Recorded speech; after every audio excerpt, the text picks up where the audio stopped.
Hello বন্ধুরা, এখন যেটা দেখতে পাচ্ছেন সেটা হলো লজ্জাবতী গাছ।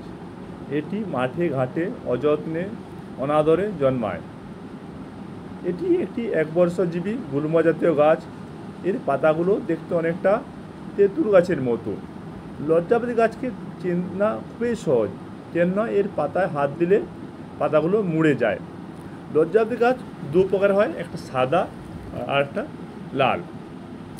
সাদা লজ্জাপতি গাছের যে ফুল সাদা রকমটা হয়, এবং লাল লজ্জাপতি গাছের ফুল হয় বেগুনি কালারের।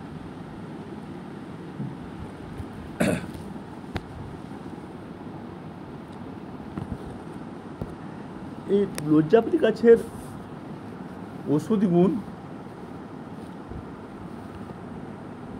এর ওষুধি গুণ প্রচুর আছে।